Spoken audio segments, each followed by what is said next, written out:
Privatni biznis je svetinja, državni biznis je čista korupcija. Tačno. Ne postoji državna firma na planeti koja nije duboko korumpirana. Nema veze ideje. Zašto? Te firme kontrolišu političari. Ja mislim da su političke podele fantastična stvar. Nema napretka bez sudara ideja i bez velikih rasprava. Znaš koga političari najviše mrze? Svog glasača. Preziru svoje glasače. Pa zato što samo od njih zavisi. Kapiraš? Мојот гостин 15 години бил во самиот врв на светските финансии, на димагот кој го стекна преку неговите јавни излагања филозофот од Wall Street. Огромна чест и задоволство, Владимир. Hvala. Sve državne institucije na Balkanu su to je apsolutna korupcija. I možeš shvatiti što tim institucijama ne odradi se ni jedan korak normalno. Svaka kafa koja se kupi je deo korupcije, a svaki tender koji se obavi je deo korupcije. Svaka knjiga koju na fakultetu ubace je deo neke korupcije. Znaš ko ima najveću neto platu na planetu? Švajcarci. 6000 франци. Ali nemaju najveću bruto platu. Значи највеќе им се исплати. Onda mu pomalo se vodi. Da. I niko to ne zna. Za mene, na primjer, skandal. Radno mesto u državnim firmama je valuta. Isto je valuta političara. To su ogromna sredstva koje su u njihovim rukama. I možda shvatiš kada ti, na primjer, ko političar možda zaposliš 500 ljudi. Pola miliona mesečno porazio ti kontroliš. S&P 500 je prava pasivna investicija. I hoćeš pasivno da investiraš, to je prava stvar. Одберете неограничен веб-хостинг пакет од Zemi.mk, сега со бесплатен .mk домен и вклучен SSL сертификат за сите веб страници. Број 1 избор за веб-хостинг. Zemi.mk. Поврзете се со Македонија. Next Gen Podcast. Како? Next Gen. Next Gen Podcast. Next Gen. Next Gen. Епизода 52 од Next Gen Podcast. Моето име е Георги Рокузов. Денес не се наоѓаме во нашето студио во Скопје, се наоѓаме во Белград. Причината за тоа е мојот денешен гостин. Веројатно поголем дел од вас го знаете, на 7 октомври ќе може во живо да го запознаете во Скопје, во W3 Hilton на конференција. Мојот гостин 15 години бил во самиот врв на светските финансии, на димагот кој го стекна преку неговите јавни излагања филозофот од Wall Street. Огромна чест и задоволство, Владимир. Hvala. Dobrodošao u Beograd. Da. Sad ćemo da kažemo srpsko-makedonski, bit će interesantno, ali da probamo. Беше напнато, дури почнавме, дури се средиме се многу кростат. Да прашам прво како си сегаш тај? Odlično nešto puto ovog leta dosta i malo sada probam da spojim 1-2-3 nedelje u Beogradu. Да. Кај се шеташе? Izvini. Каде се шетавте лепо? Ma, ne znam ja. No, ti kažem, Škotska, Danska, Slovenija, Francuska, Balkan, ne znam. Ovo je работно или? Brazil. Ništa kod mene više nije rabota, sve je uživanje. Да. Секоја чест. Сега, од каде почна оваа приказна и зашо ајде прво тој надимак да го демистифицираме? Филозофот од Wall Street? Pa Ај парите работи вака на... Pa ja sam studirao, ja sam krenuo da studiram, ja sam upisao filozofski u Beogradu prvo, pa sam onda odmah na svu sreću otišao u Ameriku i nastavio te studije filozofije u Sjedinjenim Američkim Državama, ali sam onda jako brzo krenuo da studiram paralelno i ekonomiju, jer sam shvatio da se ne može živjeti od filozofije. Mislim, ja sam bio ubeđen da ću ja da završim studije filozofije, postanem filozof i da će me neko plaćati milione da ja filozofiram. Nažalost, nema pozicije ja to zovem CPO, Chief Philosophical Officer, toga još nema. Da, ja sam predlagao mnogim velikim korporacijama da otvore tu poziciju. Nažalost, niko još tu filozofiju. A mislim, bilo bi interesantno da imaš jednog velika korporacija, da ima svog filozofa koji bi stajao i definisao generalno, od ontološkog do etičkog momenta pristupa te firme i tih ljudi koji rade u toj firmi. Nažalost, toga još nema. Сега ме занима, прво почнавте филозофија студирате или економија? Filozofija. Mene iskreno, da, ja sam bukvalno posle par meseci otišao u Ameriku, tako da nisam, ispostavio se sva sreća, pa nisam imao mnogo iskustva sa ovim obrazovnim sistemom, visokim obrazovnim sistemom na Balkanu, koji je kvaliteta kog je. Znamo i sami, ne moramo da komentarišemo više. Koja godina je to? To je, znači, pa ja sam 72. godište, ja sam, što kaže, srednju školu završio 90. i 91. upisao fakultet. A onda sam i otišao za Ameriku. Како беа тоаш условите да се оди во Америка? Besno teško. Тоа ше период на војна, ако не се лажам? Mene, ja sam odbio da služim vojsku. Ja sam bio uhapšen. Na vojna? Da. Ja sam, poslali su me u vojsku u Kinkinu, ja sam odbio da služim vojsku, pa su me uhapsili, bio sam u zatvoru neko vreme. Pa sam onda, čak su me na psihijatriju poslali, bio sam i u ludnici 2 dana, tako da nisam pristao da ratujem ni za koga, apsolutno je bilo neprihvatljivo. A teško беше да се отиде да се студира во Америка тоаш или Ne. какви времиња се? Vidi, meni ništa nije teško na što se odlučim, razumiješ. Ja se ne odlučujem na stvari koje su mi teške u životu, generalno. Mislim, filozofiju volim, kažem, ekonomija mi nije neka, nije mi neka omiljena oblast, mislim, to sam radio što kažu iz muke, to gledam kao neki zanat više nego kao nauku, i smatram da i nije neka pretarana nauka, ekonomija, ali ajde, ljutit će se moje kolege. Ми интересира, јас сум 2000-та роден и малце да ми го долојде тоа време, како изгледа тоа време, 90-91 образование, младите, сега веројатно доста сте запознани со младите. Pa vidi, to ti je kraj postojanja Jugoslavije, Socijalističke federativne republike Jugoslavije, koja je bila u suštini komunistička diktatura i ništa više, ništa manje od toga. To je bila jedna zemlja iluzije, nažalost, od 45. na ovamo, o kojoj se danas mnogo diskutuje i uglavnom se pričaju se prazne priče, zato što mi nismo onaj region koji voli da se suoči s istinom, nego uvek ste neki mitovi, legende. Sada sam došao do jedne interesantne ekonomske knjige, jedne velike ekonomske studije, jednog interesantnog ekonomiste, gde sam našao dosta podataka o ekonomskom rastu, razvoju, demografskom rastu i svim drugim ekonomskim parametrima mnogih zemalja, uključujući Jugoslaviju. I napisat ću jedan veliki članak, izaći će on to. Mislim, svi rezultati Jugoslavije su ekonomski bili poražavajući. Ti kada slušaš, mi verovatno tako u Skopju to, kad čuješ te firme, čudo, znaš, one su čuda pravila, nisu one nikakva čuda pravila. Apsolutno, da, ti Genexi, te firme, sve su to bile firme u državnom vlasništvu koje su imale prvo politički cilj, a nisu imali ekonomski cilj. I kako to vidiš, sada odeš po svetu i vidiš gde su proizvodi svih tih firma. Nema ih nigde. I ti kada pogledaš, samo nekoliko brendova je preživalo iz te Jugoslavije, da kažem, koji su postali globalni brendovi, ne sad ima ovih lokalnih brendova i tako dalje. Cepter nikad nije bio jugoslovenski brend, on je čovjek napravio to u Austriji, koliko ja poznajem. Ali nekad pogledaš, evo ti Elan, na primjer, Elan je odličan primjer, to je slovenačka firma i Elan je istinski globalni brend i globalni proizvod.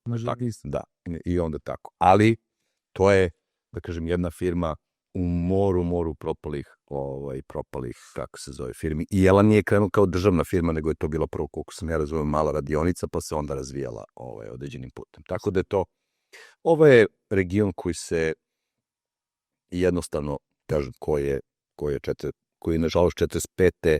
krenuo totalno pogrešnim putem. Сега некој кога ќе услуша ова, например, татко ми, мајка ми, они са почеток на 60-ти, таа генерација, кога ќе услушнат ова што го кажа, ќе се згрозат буквално и нема шанси да прифатат дека сте во право. А баш ме брига. Baš me briga. Zbudime, da. Baš me briga. Ti moraš da shvatiš, možda su ti mama i tatki, ne znam da li ti je deda bio komunista, bila je velika, pa naravno, pa vidi, znači vi ste nas pljačkali. Sada vam kažem, razumeš, ko je bio komunista ovde, on je bio vlada života i smrti.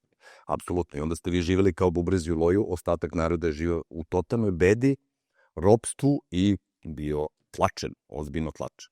Ljudi su, pa meni su baba i dede ubijeni od strane komunista, tako da vidiš to je, tu se razlikujemo. Tako da fundamentalni su, to je bila komunistička diktatura i ona se raspala baš onako kako i zaslužila. A тоа што збора дека највеќе им фали таа некоја поделба што немало во народот. Дека сите били исти, се гледали исто. Pa da, ako veruješ u tu bajku. Pa što su se poubijali onda 90-ih kad je bilo tako lepo? Nije to ništa bilo tako, to je sve bila jedna iluzija. Čitava ta represija nad narodima, nad verom, na tome je jednostavno eksplodirala 90-ih godina, zato što je bilo mnogo stvari koje su ljudi držali u sebi, nisu smeli da izađu i to su priče, svi su, mislim, ja sam kao sa 13-14 godina kad sam saznao sudbinu stvari svoje porodice, već sam kao tinejdžer shvatio da je to jedna prazna priča. Bio sam oni pionir i odlazio sam na one besmislene, na njihove sletove, živeli glupci, mislim, pa da, to je jedan ozbiljan, onako kolektivistički, jedna kolektivistička glupost bila, tako. I ja sam to kao jako mlad iskontao i onda nisam teo da idem u tu, mislim, to je još uvijek bio Milošević koji je bio čista, čovjek bio komunista, ne, nije ono deklarista, ne komunista, nego član Komunističke partije Jugoslavije i Komunističke partije Srbije, i mislim, jedan od glavnih zločinaca na ovom, i tako da meni nije bilo padalo na pamet sa 18 godina da ratujem za komuniste, ono. А сега, тоа време, исто ме интересира, дали ти работи што се случувале, се влечат ли последици денес? Што мислите? Доте nisam razumeo. Дали се последица, дали се носи во ново време данас? Pa naravno da su posljedice. Meni je jedan genijalni profesor na mom fakultetu u Americi rekao, da bude malo grub, rekao, jeli ste govna 50 godina, 50 godina će vam trebati da isplivati, da dođete do nekog nivoa, i to je tačno tako. Ti ako pogledaš Sloveniju, koja je krenula da se manje više formiše jako brzo, 90. godine, tako oni su već, prošlo već 35 godina, ostaje im još 15. Pa da, i tačno je tako, to će vidjeti matematički da je tako. Mislim, a profesor Pankrac je ipak jedan genije, koji je sve to izračunao. Onda kada pogledaš Hrvatsku, koja je, na primjer, tako tu 5-6-7 godina iza, i onda kada pogledaš, na primjer, Srbiju i tako dalje, koja je opet 5-6 godina iza, svi, to je sve tako poređeno matematički, skoro u nulu. Jer ne možeš ti da se ponašaš kao, znaš kako su te države diktatorske, to je kao da imaš porodicu i onda ti si, ne znam, ti si otac te porodice, ali si pijanac, kurvar, narkoman, biješ ženu, maltretiraš decu, i onda ti tvoje deca porastu i onda ti kažeš, ajmo sad sve da bude super. Vi sad budete divna moja deca, izdržavajte. Ne može to tako. Znamo kako takvi ljudi završavaju, tako završavaju države. Nije to ništa komplikovano u suštini. Така, првата средба со Америка као држава, као култура, како изглежда? Pa vidi, ja sam se u toj Jugoslaviji osjećao kao riba na suvom. Kako sam prve nedelje u Americi sam se odmah osetio kao svoj naslone. Kao riba u moru. Каде бевте вам? Da je 92. godine. Da. Jednostavno, takav je sistem. Имате разлика, која више не? Pa došao sam iz sistema laži, prevare i straha, gde su svi gledali koleđe, stalno je bilo, ja kad sam bio mali, stalno je bilo ćuti, nemoj to, ćuti. Svi ti pričali, ćutiš sve moje pokojne babe, mora da da. Pa zato što su ljudi ovde sise, da ti ja kažem, na Balkanu, to daš, znaš koja ti je cela poenta, stara srpska izreka, ko čemu kurvo poštenje, to ti evo, brat za mi je ovog, vidi kad ti se neko zakune u obraz, zna i da je prevarant. Znači, to je sigurno, to je moje iskustvo, mislim, to je jasno kao dan. Šta imam ja da ti se kunem u poštenje, ako se mi radimo, pokaži mi to delima. Tako da je to jednostavno bio jedan sistem koji je bio neodrživ i jednostavno se raspao. Apsolutno nije imao nikakvu šansu da preživi. To je nekakva iluzija. Iako će ti danas mnogi reći da je to zbog ovoga, zbog onoga, zbog jednostavno nemoguća misija. Ekonomski je bio totalno propao.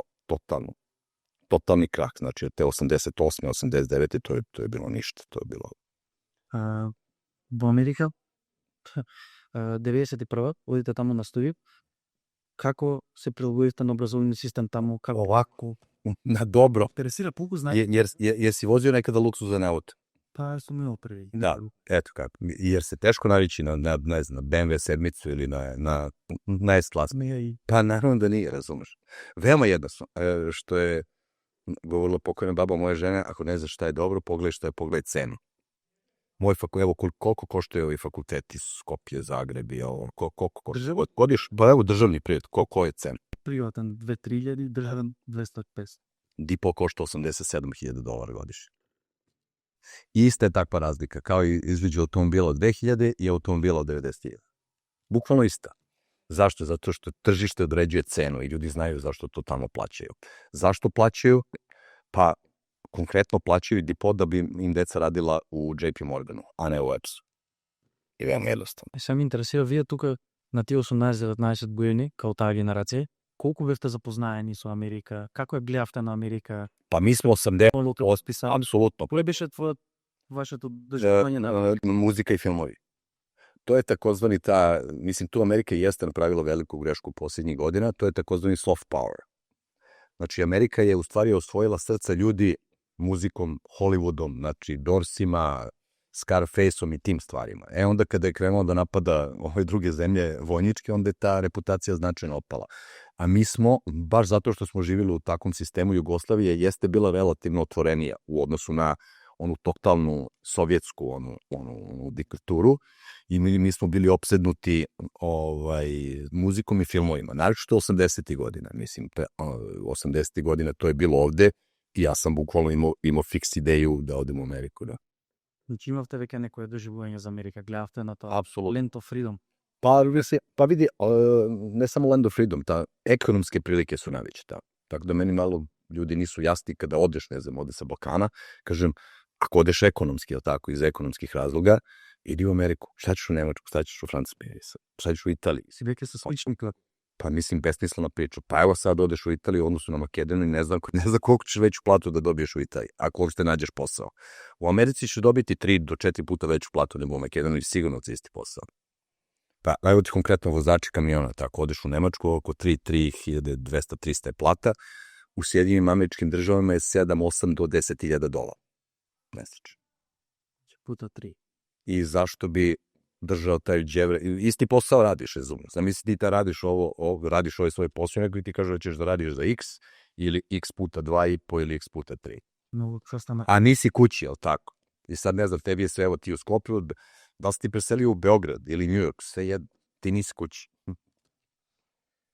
Таму како се одвива студиите, колку трае класични студии, 4 години? Klasične studije, mislim, često 4 godine, zavisno ti od toga šta studiraš, i onda posle klasična priča, master ili PhD, ko hoće da nastavi i tako dalje. Некои работи, например, тој образовен систем што можеш да ми ги споделиш, што ти се допаднале? Сигурно си запознаен, не си студирал тука, но сигурно си запознаен како се одвива тука работите, професори, студенти. Prvo, kvalitet profesora ne može da se poredi. Znači, kvalitet profesora ne može da se poredi. Mislim, ti ljudi tamo su fenomenalni profesori. Druga stvar, ne postoji sistem asistenata na privatnim fakultetima. Pa kod nas je glavno da i onda neko 3 godine stariji mene treba neko nešto da uči. Znači, kod nas profesori nemaju neka značajna iskustva u tim oblastima u kojima rade, a kamoli asistent. Pa i onda ti kao ideš na fakultet i tebe uči neko koji sve to učio 3 godine pre toga. To je idiotski sistem. Izuzetno niskog kvaliteta. Ovde ne postoje asistenti, apsolutno. Neće ljudi da plate bukvalno 300-400 hiljada obrazovanje za 4 godine. Nekoj vrstnik da gi... Da. Pa da, to je klasična prevara. Pa zato je poenta ne mogu da dođu do ovih profesora, tako. Evo sad, jedno moje kumče, bukvalno radi masteri, kako je rekao, bukvalno napiše e-mail profesorki, 2 meseca žena ne odgovara mail. Za potpis. Pola njih je to je strašno šta ti ljudi rade, mislim, to je ali nema veze.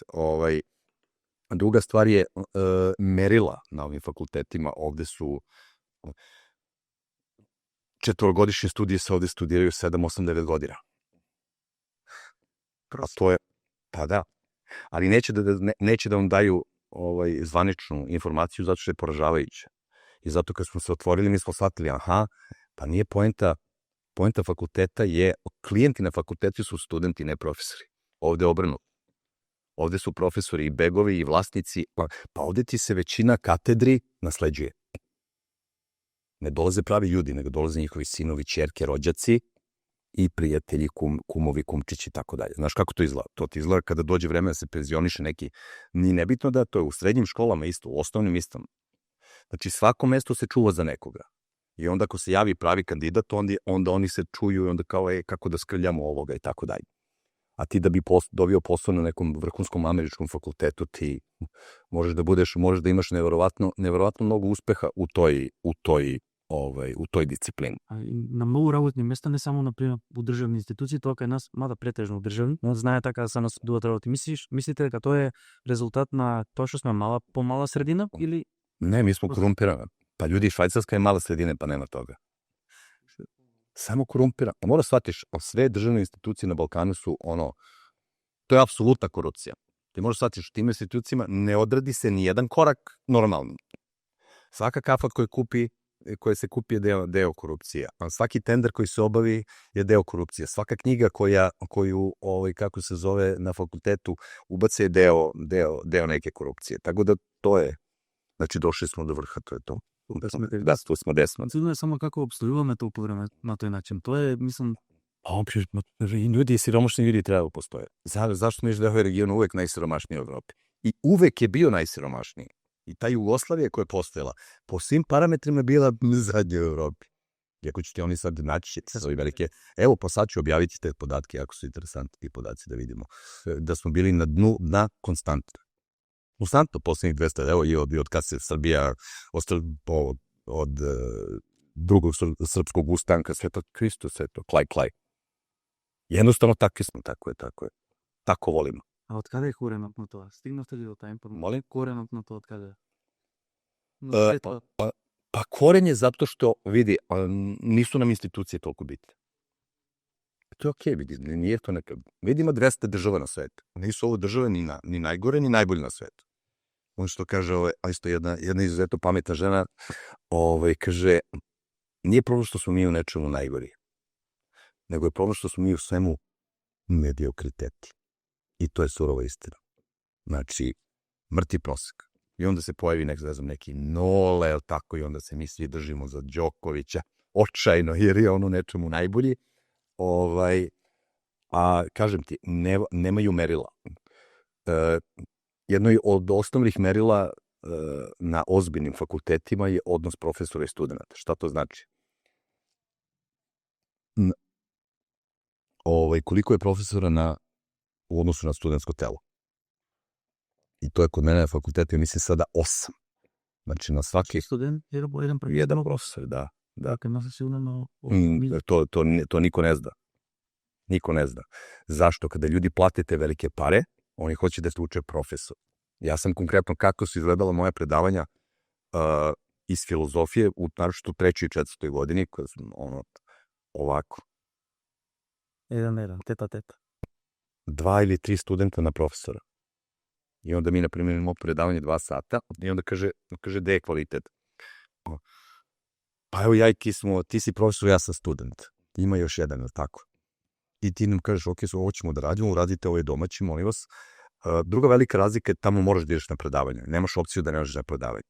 Jer ako je vas troje, profesor se ozbiljno ljuti. Prvo, imaš obavezu. Ako tam imaš jasna pravila, tipa možeš da propustiš jedno predavanje u semestru, možeš da javiš profesoru i to je to. To je kraj. Znači, možeš jedno predavanje. Drugo predavanje ti već utiče na ocenu. Znači, moraš da se pojaviš tamo da bi te taj profesor dao to, da bi ti on preneo to znanje koje su tvoji roditelji platili. U tome je ideja. I onda su naša, kaže ti, predavanje izgledala tako, gde mi, na primjer, imao predavanje 2 sata, uradili smo to i ti sada zamisli, profesor ti rekao, ne znam, pročitaj, ne znam ni ja, Wittgensteina to i to, i ti se pojaviš i nisi se pročitao. Znaš kako je to glupo? Neprijatno, da. Pa jako je glupa ta situacija. To se nekada desimo si treninga, šta je ono obavezno. Prva stvar koju ti uradiš, kažeš, izvinite profesore, stvarno nisam imao vremena ovo da završim, nisam pročitao, učestvovat ću u raspravi, ali nadoknadit ću to. I to je to. Znači, ništa jednostavnije.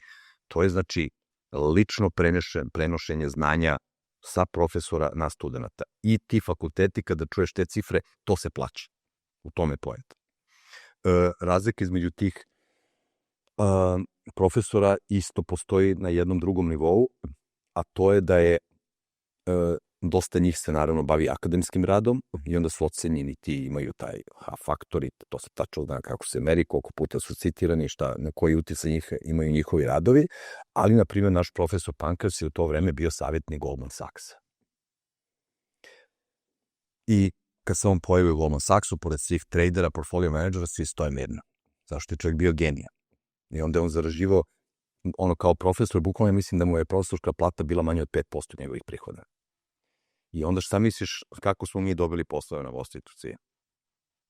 Preko preporuka? Pa ne, nema preporuka, nego ovako, ovaj moj mali dolazi tamo, eto tako. To roditelji plate. Ti možeš da budeš, ali s druge strane možeš da budeš dobar student, ti možeš da imaš fenomenalne ocene, znači tamo su, ovde ti je kod nas tako svi kao završio fakultet, on prošao sa svim onim minimum ocena. Tamo prvo što ti gledaju je taj GPA. Да, тоа са To je great point average. следно беше тоа сакав да прашам како ве спремат за пракса таму, како ве спремат за работа у реална Pa средина. tako što sam ja pre fakulteta imao 5 internshipa. Svako leto sam radio, pa sam onda bio u Japanu, pošto sam jedan semestar morao da radim, ceo semestar sam morao da radim u nekoj firmi, da primenim to svoje znanje, i leto. I onda sam ja, na primjer, tada tih ne znam ja koliko meseci otišao u Japan. Ali sam ja 5 internshipa imao. To se poštuje. Poštuje se rad. После дипломата како изгледа тоа? Првите апликации за работни места, размислување. Ме интересира вие како размислувавте тоа? Pa Ви се враќа, предпоставам дека не размислувате. Jednostavno ti kada dođeš u New York i kada radiš na Wall Streetu, sve ti jasno. Ti znaš da ćeš tamo raditi non stop, da ti prvi 10 godina nema tu, samo radiš, ceo dan radiš. Radiš od 7 do 10 i to je to. 7 dana u nedelji, ne pitaš ništa. Ako nećeš, odeš zaposli se negde drugi. Многу е Zašto? справност. Veoma jednostavno, zašto postoji uvek 1000 ljudi koji čekaju tvoje mesto. Znači, jednostavno, takva je super. Вас ли доше некоја амбиција да одите на Wall Street од старт? Кога се појави таа прва жена? Pa meni na fakultetu, iskreno. Na fakultetu, na prvoj godini, kad smo mi u stvari saznali, nisam ja znao u Jugoslaviji, ja se samo pare. Nemam ja druge. Ali ne zanima, mene da ekonomija kao neki intelektualni proces jako slabo zanima. Zanimaju me neki vrhunski ekonomisti, njihovi radovi, Jeffrey Sachs sada, na primjer, i ta ekipa, ali me intelektualno ne zanima. Mene fundamentalno zanima filozofija. To je to ono, ja živim za filozofiju, to me zanima, to mi je pravi interes. Na Wall Streetu sam bio samo zbog para. Što kaže, bio je jedan hrvatski bend. Zvali su se Kud idioti. Imali su slavni album Mi smo ovdje samo zbog para. Tako sam ja tamo. И сега Wall Street, тоа е за сите некоја сензација, некој кој ќе спомне Wall Street, тоа го знае секој, паба и најмлад. Што е всушност Wall Street? Како изгледа тоа знатре?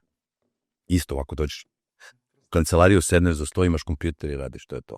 Razlika često na Wall Streetu je ti kad radiš u korporaciji, merila su, da kažem, spora.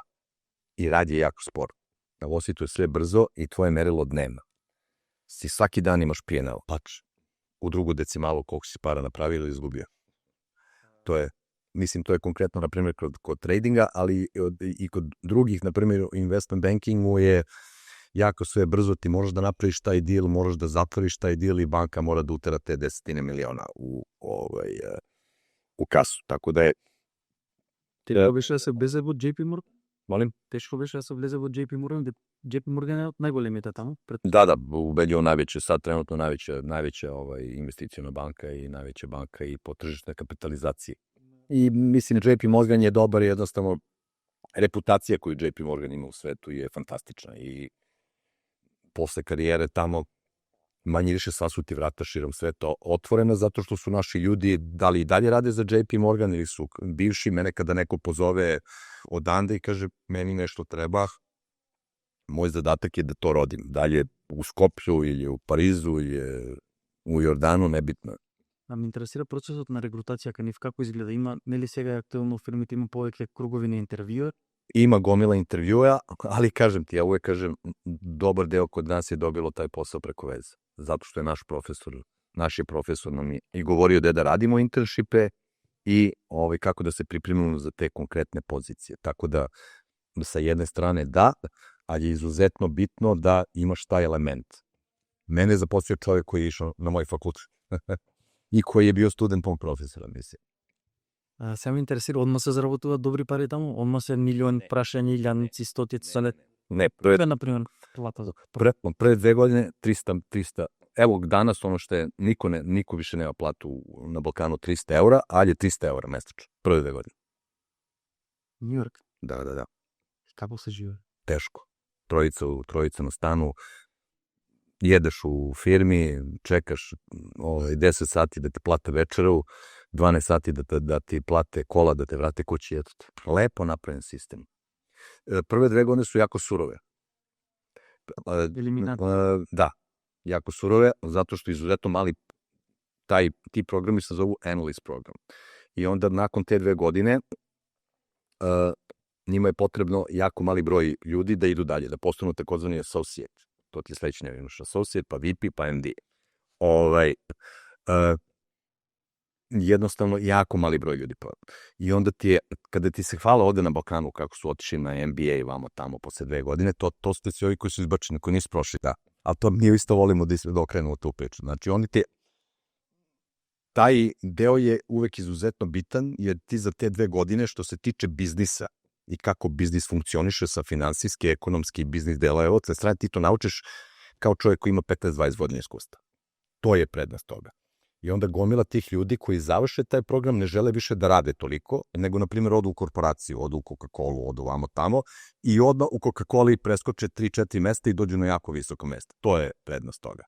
A ovi koji neće da rade dalje za korporaciju, nego odu i obično završavaju MBA, Masters of Business Administration. I to je point. Кога доаѓаат првите пари на Wall Street? Molim? Кога доаѓаат првите пари? U 3. godini ti dolaze prvi bonusi u 3. godini. Ozbiljni, da kažem, bonusi, da. Значи тоа се веќе пари од кои може да се станат Počе, da, onda kreću ozbiljne priče, da. И после парите, која беше следната мотивација за колку време некако?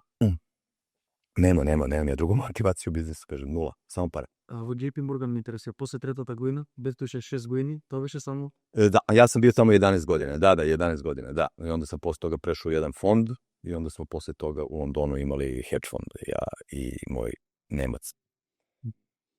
И сега кога ќе распоредиме Америка од тоа време, како изгледа и оваа Америка сега, има сличности многу? Pa ima, naravno. Promenilo su se mnoge stvari. Mislim, ova woke kultura je, naravno, promenila dosta u Americi.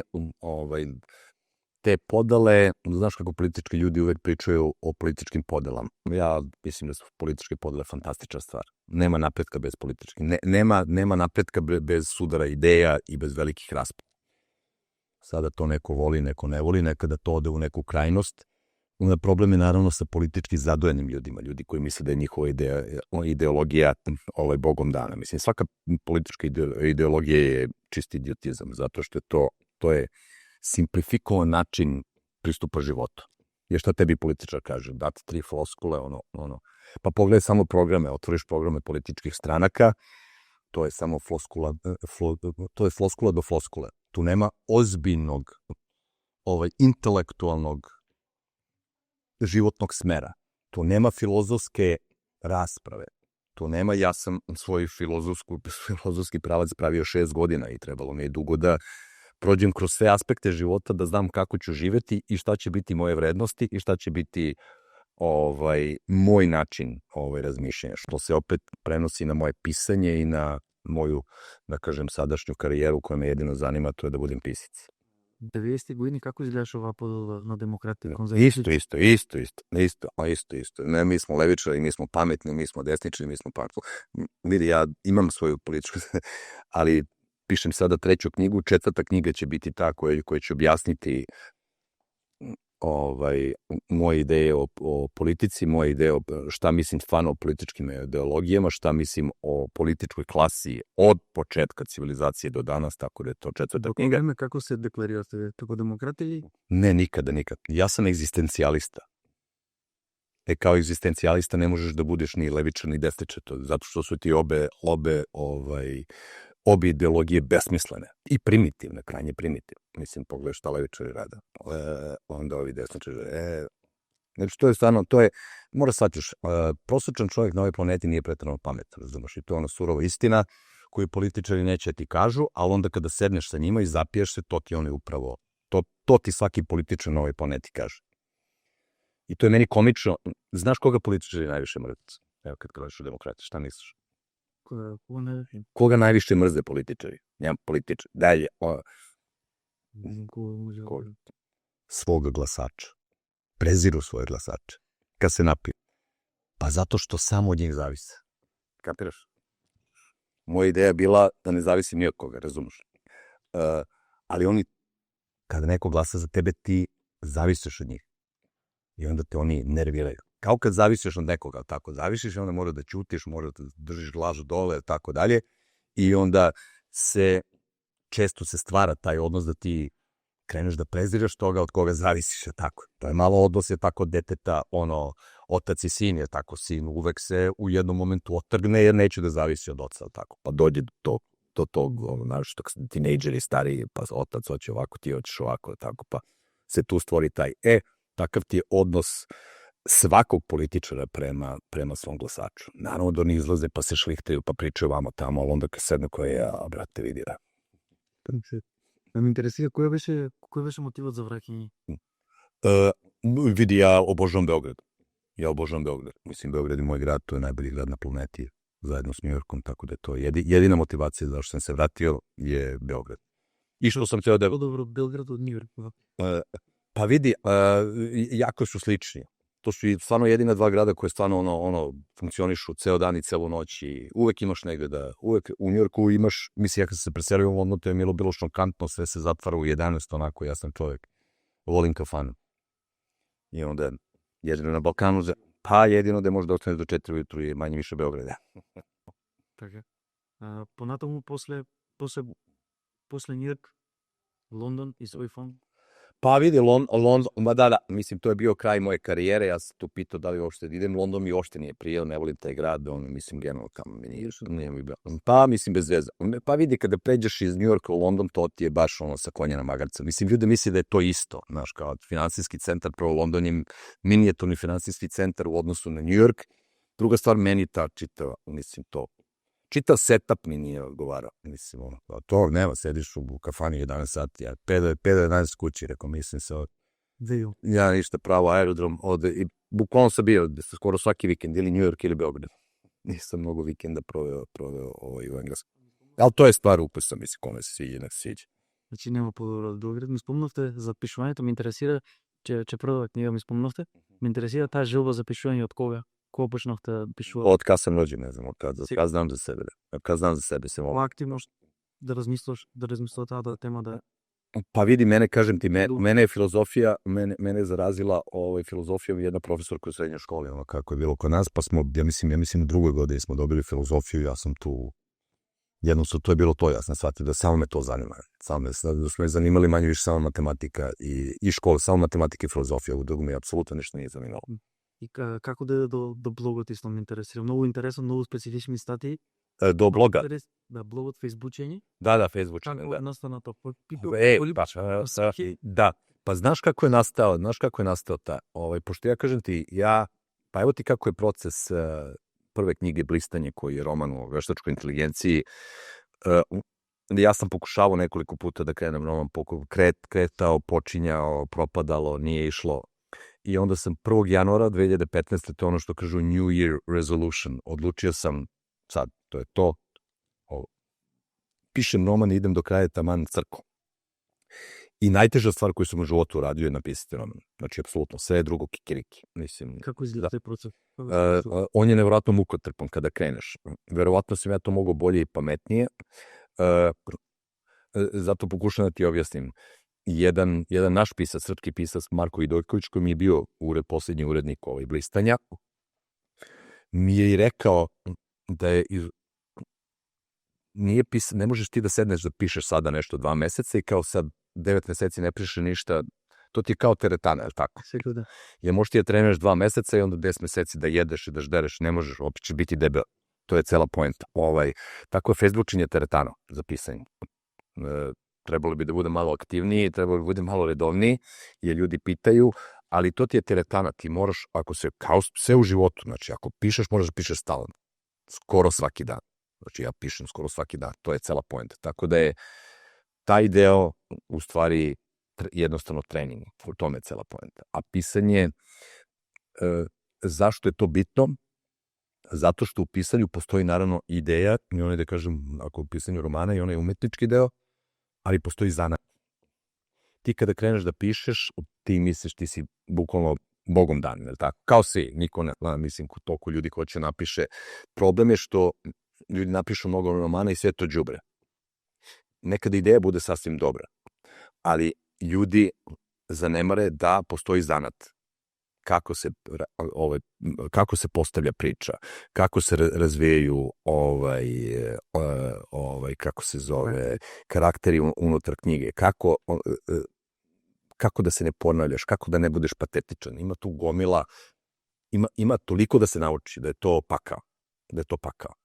I sad evo kada pišem drugi roman na 3. knjigu, sad je sve 1000 puta lakše. I šta sam pokušao da te kažem, Blistanje izlazi u Americi sada za 10 dana, 23. septembra. Ja sam pisao Blistanje na engleskom, originalno, jer lakše mi da pišem na engleskom, obrazovan sam na engleskom. Ja sam misleći, ja ću to za 2-3 meseca, cela Amerika će da poludi da to izda, ništa to tako nije funkcionisalo. Znači, 1. januar 2015. Naravno, odlučio sam se da izdam ovde u Srbiji pre 3 godine, to je bilo i vidi, u životu kada mnogo radiš i mnogo se trudiš, nekako meni stalno nešto kao sreće. Nisam ja tu imao sreće, nego jednostavno ja sam tome radio. Blistanje se pojavilo jedno 3-4 mjeseca pred ChatGPT-a i to je bio dobar tajming. Verovatno da sam ga 2015. godine objavio ne bi bilo, zato što nije bilo tako hajpa oko AI. AI je bio ljudima, ljudi mislim, radilo se tada na AI-u, radilo se na veštačkoj, ali ljudi nije ga svako imao, da, apsolutno. I to je ta revolucija koja je krenula, da kažem, u širokim narodnim masama i onda sam ja tu imao sreće. Ali kažem ti, pravi proces, moja namera je trajala više od 10 godina. Znači, od 1. januara 2015. i konačni cilj je septembra 23. 2025. Сам ме интересира откаде мотивот за книгата, бидејќи јас ја немам прочитано, во најавата на книгата пишува и дадовме живот, се однесувам на вештачката интелигенција, ни возврати со истребување.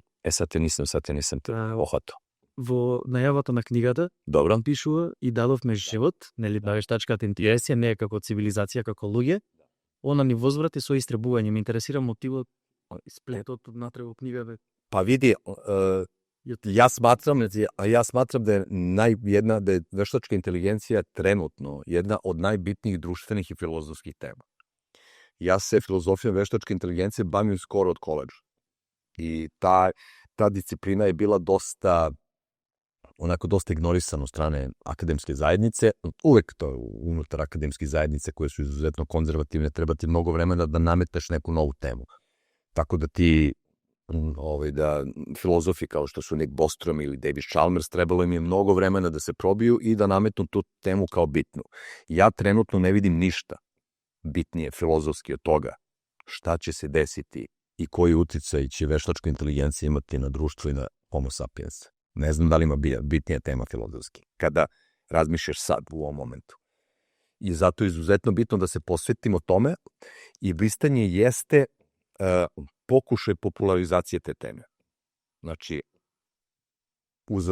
pokušao sam da pokrijem dobar deo tih filozofskih tema koji su se razvijela još od 50 i neke godine na ovamo i da to provučem kroz jedan roman da bi to bilo ljudima interesantnije i pitkije da sažvaću, tako da je to ispalo da je to u stvari naravno naučna fantastika. Mislim, čudno je koliko se ovde, da smo mi, evo sad ćemo da izdamo, sad ide blistanje u 4. izdanje, ovaj region nije poznat po naučnoj fantastici, jednostavno. Naša književnost je onako tu gde je, ona je klasična, manje više, globalno je nema nigde, tako da zato je moj cilj i jeste, da kažem, svetska publika i Sjedinjene Američke Države, zato što je tamo opet sci-fi glavni žanr, broj 1 žanr, po svim parametrima, tako da je to. I po meni je ja sam opsednut naučnom fantastikom, tako da to je neka ideja. Ne volim da gledam u prošlost, obožavam budućnost. Сигурно сте слушнале за најуспешните хай-тек компании. It's a 5% pre-market right now. That follows a Sure, it's hitting an all-time high. Yes. Yet another all-time high and its best day. И ако сте инвестирале во нив пред 10 години, сега најверојатно ќе бевте милионер.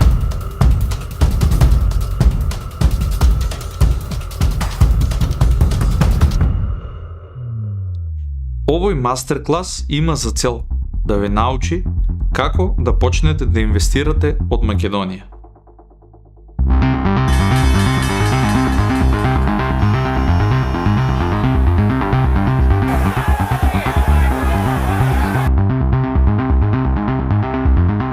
Со секој од вас посебно ќе работам на креирање на вашето инвестицијско портфолио.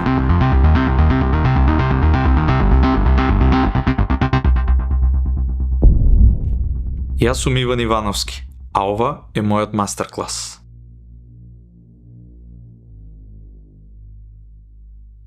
Вашето мислење какво е за вештачката интелигенција? Кои се главните аспекти што треба да се дискутира на нива? Дали би не замени, дали... Dva glavna aspekta veštačke inteligencije postoje, a to je ono što ja nazovem rad i svest. Šta to znači? Rad je kako će uticati na ekonomske i proizvodne procese. Da li ćemo stvarno gubiti radna mesta brzo, koga će ono zameniti, kako i kakav će uticaj ona imati na ekonomiju, jer je ekonomija najbitniji segment jednog društva. Sve drugo je relevantno. Naravno, politička ideologija će ti nametati drugo. Još i mislim, to se pripisuje Billu Clintonu, a to je njegov savjetnik rekao, kad su 90. godina u stvari skontali, kad se krenuo internet, kad su stvarno mogli da vide šta ljudi misle, on je rekao, is the economy stupid? 90% ljude zanima ekonomija, to je kako ja živim. Sve drugo je prazna priča. Zato se i politički sistemi radikalno menjaju u poslednjih 30 godina i tek će se promeniti zato što ljudi shvataju da su političke priče prazne priče ako je tanjir prazan. Da. Tako da je, pa vidi, veoma je jednostavan proces. Ti si u Jugoslaviji, mogu ljudima da pereš mozak. Odeš u neko makedonsko selo da je ono bila totalna beda i onda im pričaš kako je sve super, kako je katastrofa svuda. Pa ti onda pokažu film Ta Amerika, ja se sećam. Pa ti onda pokažu kako ljudi žive u kanalizaciji sa pacovima, tako i to je bila Amerika za Jugoslaviju. Tako da je to bilo veoma lako. Znači, medijska manipulacija je bila veoma laka. Nekada, ali super laka. Imalo dva kanala, jedna filozofija i naravno da je 90% ljudi, da je jako mali broj ljudi kritički razmišljao. Zato što su mediji nametnuli ovaj narativ. Danas, evo ti koliko god da pokušavaju, evo ti u ovim zemljama, lokalno i u Srbiji, da kontrolišeš narativ, ne možeš. I šta je, na primjer, fenomenalan trend? Kada gledaš godište, gledanje televizije ide ovako, znači pada. Ovde su stari ljudi, ovde su. Znači, moji sinovi imaju 12 i 15 godina, jedino ako je neka utakmica ove mlađi upali. Znači, deca ne pale TV. To je fenomenalna stvar. Zato što, na primjer, kako vreme bude prolazilo, u ostalom videli smo šta se u Nepalu desilo. Nepalska vlada, smrdljiva, odvratna nikakva, je pokušala da zabrani mreže. Spržili su celu zemlju i tako treba da bude u svakoj zemlji koja pokuša da zabrani pristup internetu i društvenim mrežama. Pričat će oni tebi priče, zbog sigurnosti dece. Evo, Evropska unija je sada unela jedan katastrofalan zakon, a to je da imaju pravo da nadziru naše četovanje, ne znam, na WhatsApp. To je korak ka fašizmu, razumeš? Šta ti ima, šta tebe briga šta ja četujem sa ženom ili prijateljem, tako dalje. Ali Evropa uvek ima, kada nestane para, Evropa uvek završi u nekom paklenom ratu. Na ovaj način nešto da regulira. Da, pa naravno. I zato je nazad do pandemije. Pa da. I to ti je cela poenta, znači te slobode koje su novo nađene slobode i pristup informacijama menja stvar radikalno. Jer mlade ljude, mislim, to je mene oduševljava kod vas mlađih, zato što jako malo iluzija, jako malo priča to kako je bilo, šta je bilo, koga zanima i konkretno, ja vidim da tamo ovo radi. Ne možeš ti meni da pričaš šta radi neki Amerikanac živi sa pacovima ili ne znam ja kako, kad ja vidim kako Amerikanci žive. Znači, informacije su dostupne, informacije su ključ svega. I sledeća borba, što se tiče političke, će biti borba političke klase i naroda. Bukvalno to će da bude veliki kleš. To jeste tema moje 4. knjige. Tu će biti jedan veliki sudar gde će politička klasa pokušati sve što spaja pod politička da, molim? Što spaja pod politička klasa? Političari, mislim, kako ne znaš, mislim. Mislim, da li predsednici opština, članovi na partijite ili samo ti uvrva? Svi koji pokušavaju da dođu do neke političke pozicije. Znači, to sam mnogo dugo. Znači, svi hohštapleri i prevaranti ovog sveta, da. I to će biti tema. Oni će pokušati da otmu te sve slobode, narod neće dati i ja mislim biće tu opasne kaljačine, da. Сланица. За оваа тема пред малце што спомнавте сега која слобода имаме ние младите, сега некој би рекол исто дека ништо не правиме ако имаме цела таа слобода, цело време со телефоните. Pa dobro, šta? Pa baš me briga. Neko sedi, šta nekoga briga? Evo, ja ceo dan na telefonu, i šta tebe briga, što se na telefonu? Значи по-добре тоа него перенга мозок. Pa ne, nego bolje sedimo kao što smo i sedeli ovako. Ona da nam drže socijalizam. Narodne pobede, mi smo, naša industrijska proizvodnja je skočila 7. Sa lažu, čovječe, shvataš. Izađu i lažu. Ali dobro. I onda moja mama mora da ode, kako se zove, u Trst svak 6 meseci da nas obuče. Nisi imao farmerke da kupiš. Nisi imao farmerke da kupiš, kako još. Трст коледа. Tak, da. Италија. Ало bre, bila sramota bre, jedna velika. Немаше Coca-Cola. Da. Bilo je tih nekih stvari. Coca-Cola je uvek našla svoj način. I u komunizmu da se proda. Ali ceo point je to, znači kad imaš sistem gde je čitav temelj jedna velika laž, onda mislim šta očekuješ od ovoga. Кога сме веќе ке младите, и јас се ставам во тоа, ме интересира како мислиш дека ние треба сега да се избориме со таа некоја стигма што е останата од тој комунизам, немој бизнис асоцира на нешто како нелека. Pa zato što je, vidiš, pa dobro, tebi jeste, ti dolaziš iz komunističke familije, pa te udaraju tom priču. Biznis je svetinja, privatni biznis je svetinja, državni biznis je čista korupcija, tačka. Ne postoji državna firma na planeti koja nije duboko korumpirana. Nema veze gde, dalje u Francuskoj, dalje kod nas, dalje duboko. Zašto? Te firme kontrolišu političari i postavljaju isključivo svoje ljude tamo da bi kontrolisali te određene tokove novca. Kako Švajcarska sve može, a drugi ne mogu? Kako Švajcarska nema sve te državne firme? Jesi razmislio nekad? Ne. Pa znaš koja je razlika između Švajcarske i svih drugih sistema? Ne. Pa Švajcarska je jedina direktna demokratija na planeti. Naravno, treba direktno. Apsolutno, samo svaka bitna odluka, a kod njih je bitna odluka ono da ćemo da uvozimo kafu ovako ili onako, ide na referendum. I koja je fundamentalna razlika? Sve nema centralizacije. Nема parlament? Ne, ima parlament. Imaš i to neko njihovo ovo predsjedništvo ima 7 članova, pa jedan je stalno tamo. Ali njihova moć ne postoji. Znaš zašto? Nemaju pare. Sve pare su lokalne. Kada opština u Švajcarskoj naplati porez, većina tog poreza ostane tamo. Znaš kako funkcioniš u Makedoniji i drugim zemljama? Znaš uopšte kako funkcioniš? Kako funkcioniše kada, na primjer, ne znam koja opština, ne znam koja... Bilo koja... Treba odobrenje od vlada, verovatno?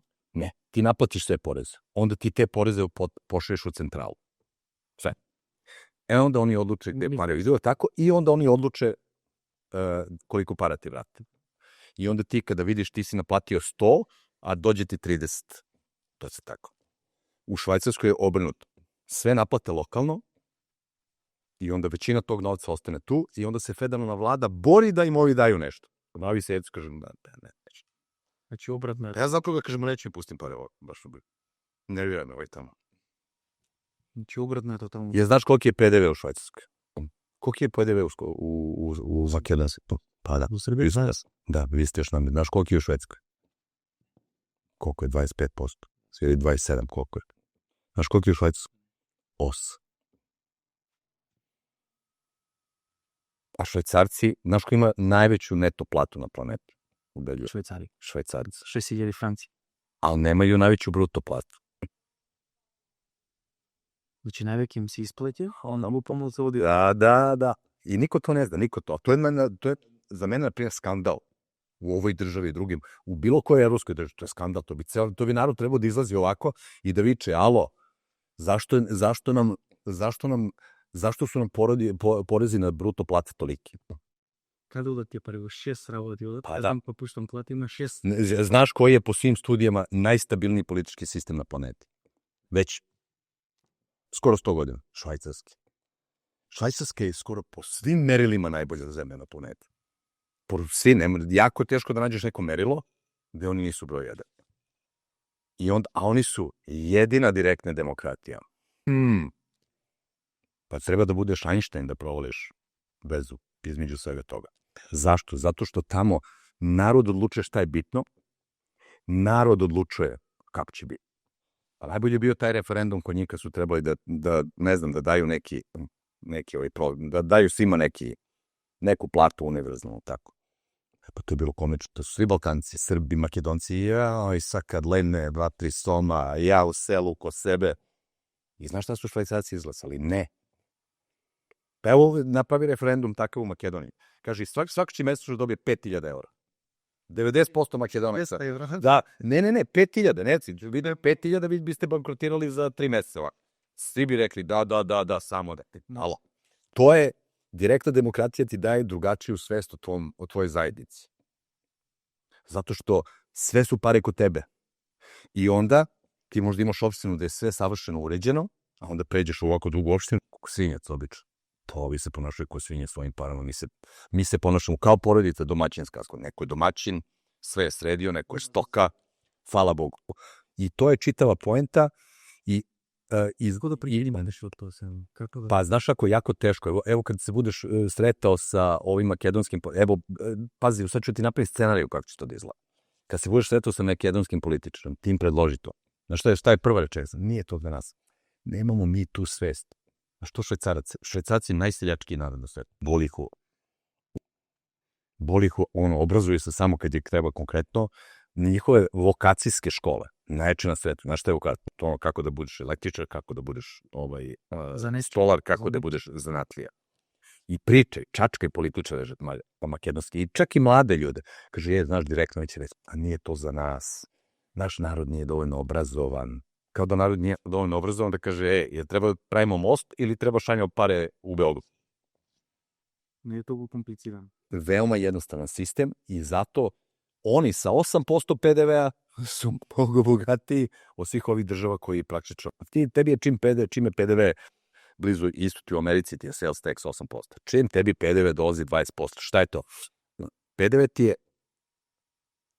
poreski sistem smišljen u Evropi da bi politička klasa imala ogromna sredstva. Jer šta se desi, jel tako? Ti si sve poreze platio.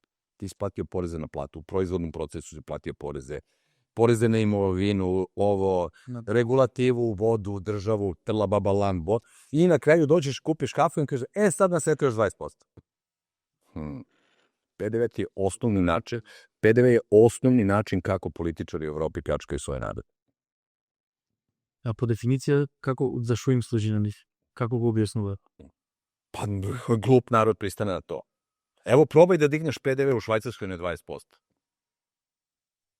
Tad ćeš da vidiš. Pa ja kažem, evo ti vidiš, imaš proteste u Beogradu, imaš proteste po raznim, evo sad u Francuskoj, tako. Jel sećaš protesta u Švajcarskoj? Ne. A znaš zašto nema protesta u Švajcarskoj? Nema zašto. Mislim, kada ti u svom selu odlučite, vi, većinom, pa šta ima neko protestu, tako? Dođe nas u selu 200, tako, nas 180, kaže, da šta ovih 20 ima protestu, kaže, čao, se ne sviđa i seli se. To je cela poenta. I zato unutar i parlamentarne demokratije imaš stalno te tenzije i klanje i to. Zašto? Zato što je sistem napravljen da bude lopovski. Kapiraš? Neko ode, ne znam, iz Strumice, ali tako, postane, i on je lokal. Kako ti funkcioniš? Ja sam to gledao isto. Ovo je nešto u Americi, evo ovde na Balkanu. Ti si neki lokalni političar. Tebe su izabrali, ti si mlad, perspektiv, i uradio si nešto. Ajde kažem, uradio si nešto super za taj kraj. I sad mi kažu, staćemo tebe mi da izglasamo da ti ideš u parlament. Šta se tebi dešava? Ti si mlad, daj kažemo, nemaš ni ženu, dete, tako, ti odeš u Skopje. Ti nisi više u selu tamo kod tebe. Ideš jednomesečno, najbolje. Znaš kako obično je? Obično ideš jednomesečno, pa svaka 3 meseca, pa šta se desi? Pa nikad, da. A zašto? Ti stvaraš, i to je psihološki, biološki, društveno, normalna stvar. Ti onda krećeš da se družiš sa ovima u parlamentu. Tako? Ti se ne družiš sa svojim drugom iz srednje škole iz sela. Ti se družiš sada sa nekim drugim kao ti odande. I kreću priče. I ti sada treba, tvoj zadatak je tako u tom parlamentu, da braniš svoj kraj. Da se boriš sa svima u Skopju, kažeš neću da ostanu pare ovde, hoću da ostanu tamo, ali onda dođu takozvani parlamentarni kompromis. Pa nemoj, Gorgi, moramo da sednemo, pa ne možeš baš to tako. I onda ti jednom, ajde da popustimo, a to što si ti popustio, onda ti kažu, znaš ovaj stan, gde si ti 60 kvadrata, ima i on sad do 160 kvadrata tamo nešto palove. Prebacit ćemo to, evo, vidi, ovo nije naš. Onda ti nađeš, brate, devojku u Skoplju. Ona nije iz tog sela. Jebite, ona je iz Skoplja. Ona je gradska faca, a ti si onako malo seljak. imaš najglasa drugačije, tako, pa te malo gledaju onako kao, ja vidi kako su, pa te ona nauči da kako se obučeš, tako. Pa ti mi kažeš, znaš, treba da odemo u selo tamo kod majke i drugove, ona kaže, moramo u Beogradu, idemo u Lafayette. Pa onda sledeći put moramo malo do Pariza, vam tako. I tako se ti otuđiš u parlamentarnoj demokratiji od svojih ljudi i oni koji su postali i postaneš deo takozvane centralizovane političke elite. Drugim rečima, postaješ jedno korumpirano govno. Мислам дека опадивме темата Ептен. Може свака тема само цел, што ти така. Како гледате на ситуацијата околу фирми кај нас? Според мен, например, нас берем тоа низ убедува дека имаме мали даноци на страна од европските земји од Швеција, например. Како е за фирми за добивки во Америка исто? Овде е бања, овде вам е сад рај на земји и у Хрватскoj, a ovo je ti Hrvatska, Makedonija, da, super, svaka čast, fenomenal. 11 prvo. Ma fenomenal, ludilo, top. Pogledaj kako je drugim zemljama. Možeš da otvoriš firmu, ali imaš pravo. 50%. Može da bude koliko hoćeš. Znači imaš nevjerojatno priliku, moraš da budeš vredan, možeš da imaš ideju i da znaš šta da radiš. Možeš da napraviš biznis kakav god hoćeš. I u Makedoniji da onda da prodaješ i u Hrvatskoj, i u Srbiji, i u Bugarskoj i tako dalje. Znači imaš ekonomsku slobodu. Ljudi uvek pričaju o raznim slobodama, mislim, ono što ne kapiraju, poenta demokratije. Demokratija je apsolutno vezana za kapitalizam. Uvek i nikada to neće. Zašto? Zašto kapitalizam je ekonomska sloboda. Kapitalizam je da ja, evo u Srbiji, odem sa 100 eura, toliko košta osnivački kapital, dam ličnu kartu i kažem, hoću deo Rode. I hoću. Šta će da radi taj deo? Ne znam, evo, snimaće podcast, tako. To je ekonomska sloboda. Ne moraš, kao nekada, da smišljaš, da imaš veze, da ti bude u mama i tata komunisti, ne moraš da imaš, kako se zove, veze u tom SDK, znači ne moraš ništa. Znači imaš ideju, otvoriš firmu, radiš, rokaš, pametan si, uspešan si, sky is the limit. Je tako? Mnogo jednostavno. Mnogo jednostavno. Sa druge strane, evo ti kad odeš, na primjer, u te arapske zemlje, uvek mora da bude lokalac, a to vamo tamo je to, ti odmah se prazna priča. Znači imaš priliku u Skoplju, u bilo kojoj drugoj zemlji, u regionu da otvoriš biznis. Evo ja sam sada bio po Bosni, naročito po tim nekim manjim mestima, jako interesantno, mnogo malih privrednika, mnogo malih ljudi, mnogo malih privrednika, malih radnji, ali neke od tih malih radnji koje su bile male pre 10, 15, 20 godina, sada su velike fabrike. O tome je poenta.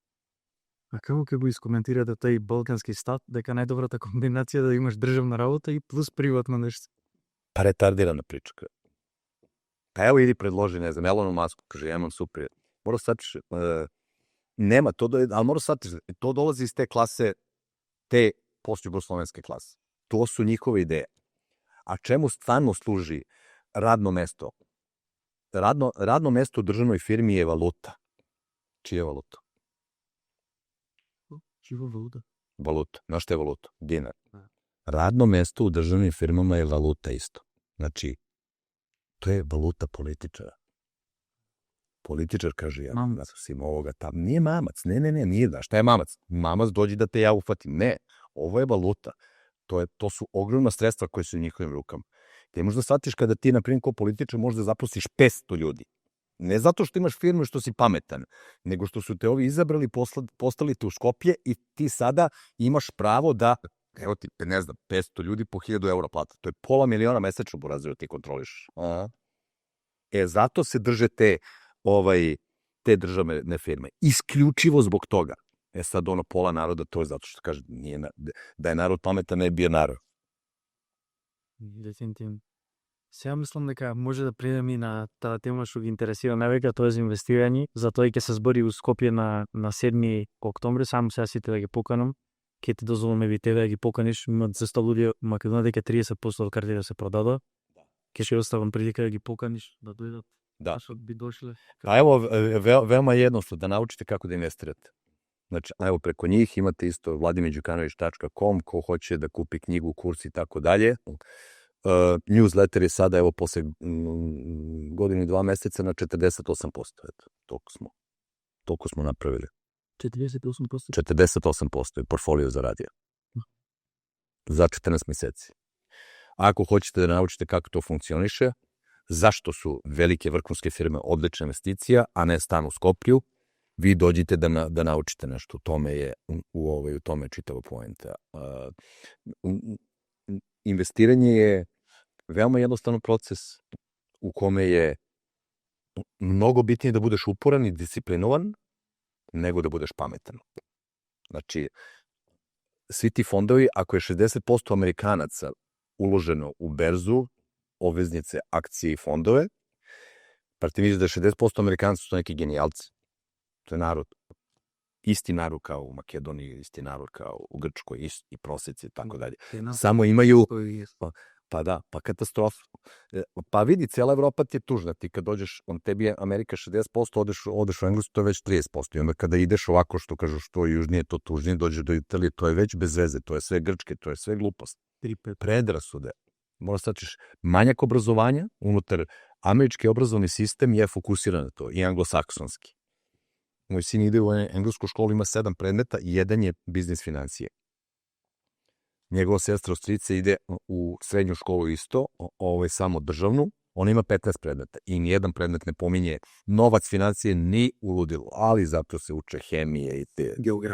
Geografije, da. Pa ja sam čuo da je u Makedoniji koliko u geografiji je zaposleno oko 3 miliona ljudi, a tako? Da. Ne, to je još jedna glupost komunističkog sistema, zato što je to opšte obrazovanje. Opšte obrazovanje je takva glupost, razumeš? Imаме чат GPT. Uzam sad da go vraćam. Da. Opšte obrazovanje je za ljude koji imaju dosta slobodnog vremena i tako dalje. One koji mora da rinta, mora da se fokusira na svoj specijalizovani posao. Ako si stolar, ti mora se fokusiraš da učiš o drvetu, o okovima, znači da budeš što bolji stolar. A to da će neki stolar imati benefit zašto je pročitao Dostojevskog ili ne, to je već druga priča. Сега да почнеме од таму да дефинираме што е тоа инвестиција. Балкански некој менталитет, значи првите пари... Нема, највеќе илузија е тоа неко нешто као балкански менталитет. Ја не знам ни шта е тоа. Па луѓе на овие простори, да речем... Не постои балкански, како се зове, менталитет, постои чињеница, смо ми јако дуго били у погрешном систему. I onda kažem ti, on kaže, kao što je moj profesor rekao, moraju da izumru svi ljudi, fizički, da ih nema, da ih sahraniš, da odeš na sahranu, svi koji su bili unutar tog sistema, u smislu neko ko se rodio u tom sistemu, ne znam, 87. godine, naravno bio je mali, bio je beba, ali već moje generacije, koja je rođen 72. koja je odrastao sam, znači, dok moja generacija fizički ne izumre, nećemo imati onaj clean slate. Zato što stalno imaš pogrešne ideje, stalno imaš ideje za posle se u državnoj firmi, nemoj da investiraš, kupi stan, zarađuj 2% godišnje i tako dalje. Nemoj slučajno da sedneš i da izračunaš neku investiciju. Nikada nemoj da se posvetiš svom kapitalu. Nikad slučajno. Ali čitaj Dostojevskog. Koliko me ljudi izlagalo da je čitalo Dostojevskog sa Balkana, to je fascinantno. Значи, по дефиниција, станот може да влезе како нешто да се инвестира, ама ние тука и на седми ќе збориме за друг вид на инвестиции. Што е инвестиција по дефиниција? Како се дефинира? Veoma jednostavno. Investicija je stečeni kapital koji ima moć da stvori redovan i lako predvidiv prihod. Tačka. To je moja investicija koja je razvijena posle 30 i nešto godina u industriji. Znači, investicija je ono što ima prihod. Nema prihoda, nema investicija. Сега ме интересира да те прашам неколку прашања околу тоа и што ги интересираат луѓето. Имате често изнесувате теза околу inside info во тргувањето, дека е тешко, например, да направиш профит без да имаш inside info. Не, тоа си погрешно разумеа. Супер е лако да направиш профит ако си инвестиран 20 година. Не можеш да направиш пари за 3 дана. Kao trader. To je razlika. Znači, trading ne funkcionira? Trading, ne može. Ne smeš, pa to je isto kao i da igraš fudbal, evo tako. Je možeš ti da zaradiš pare igrajući fudbal? Da, teško. Pa nije teško, ne možeš uopšte. Ne možeš dinati tako. Možeš ti rekreativno da igraš tako, super, tako. Da, te kažem, možeš ti rekreativno da traduješ. A pa zašto onda Znaš zašto ne možeš ti da zaradiš fudbal? Pa zato što ti je konkurencija Messi. Kapiraš? A znaš ko ti je u tradingu konkurencija? Pa ljudi kao ja koji imaju 4000 milijardi iza sebe. I sad neko ima informaciju. Kod koga da dođe? Kod mene u New York? Da mu ja platim 10 miliona ili da dođe kod tebe u Skopje da mu ti pričaš da se inside info ne se smeta to isto za kao... I ne znam gde ste čuo da si mene, to nikad nisam rekao. Vidi, ja znam svaku rečenicu koju sam ikad izgovorio, to nikad nisam rekao, da. Не зборам дека као се што сме дека информацијата Insider informacija je zabranjena, krivično delo ideš u zatvor. Postoji nešto što zove superiorna informacija. To imaju traderi. Imaju analitiku, imaju informaciju i imaju veoma dobru ideju šta će se desiti sa pomerenjem cena određenih stvari. To niko na Balkanu ne može da zna. Niko, apsolutno. Znači niko u jugoistočnoj Evropi ne može da zna. Zašto? Nemaju tu informaciju, jer ove firme nemaju tu vrstu novca koji mogu da plate tu informaciju. Znači da ostanalo zbrzo bilo kakov vid na trading. A što... Znači, za prosečnog čoveka investiranje da, trading nikada. Pa stalno gledaš ono kao ovi traduju, pa postoji, to sve laže. Svako ko uđe u trading si na nulu, sigurno. Evo daj mi jedno, evo da nek mi dođe neki trader iz Makedonije, nek mi donese performans 5 godina i odmah ja stavljam pare sve. Evo ja imam ponudu to koliko, 15 godina ovde nam pogledam, niko mi još nije došao. A znaš koliko su im puta piljao, znaš, ja tradujem, pa ništa ako donese samo, odeš kod svog brokera, to se zove sertifikovni, oni ti sertifikuju i kažu da, ovo je njegov račun, pogledaj, ja kažem, vidi, čovjek uzeo 10.000 eura i za 5 godina pravio 200. Odmah možemo da radimo. A tako čoveka nema ovde. A koja je to poenta со сите чартови, со тие некои линии нагоре надолу? To su gluposti sve. To je tehnička analiza, to je glupost. To je totalni nonsens. Suspa Japan, to što je to konkretno? Ja nisam... A to je da bi vam prodali gluposti, da bi vi kao tradovali vamo i da bi ti njemu, da bi ti uplatio pare kod... Šta se isplati brokeru? Ti kada si investitor, ti se brokeru jako malo isplatiš. Ti kupiš akcije Google-a i platiš proviziju $1. I to držiš 30 godina. I ništa, to stoje tako. A ti kad traduješ svaki dan Google, ti $1. Šta se isplati brokeru više? Da budeš investitor ili trader? Pa evo pitam te, konkretno pitanje, šta se brokeru više isplati? Da budeš investitor ili trader? Ajmo ponovo morate pitati. Investiraš u Google danas, 2025. Da.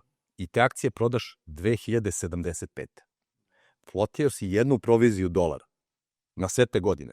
Broker je od tebe uzeo $1 za 30 godina. Da. Trader traduje svaki dan. Sve kod les. Pa da. Ajmo, ponovno te pitam, ko je za brokera bolji? Znači day trader, da. Pa da. I šta misliš ko reklamira to budi day trader? Šta misliš ko to reklamira? To vjerojatno... Pa brokeri. Sada platformi ne bi. Pa brokeri. Broker hoće da ti plaćaš commission. Zato broker ne želi da ti budeš investitor. Nego da budeš trader. I onda ti uzmeš, to se zove churn in the account. Kada nemaš informaciju, to se zove churn in the account. To znači da polako meljašak. I onda ljudi stave 10.1, 9.8, 9.300, i onda na kraju dođu jako blizu nula. Zato što imaju informacije. Ti ako traduješ bez informacije, teoretski ćeš biti na nuli. Ništa nećeš zaraditi, ali možeš plaćati proviziju. I šta se dešava 10.000 eura kada ti stalno plaćaš po $1, a ovo je na nuli?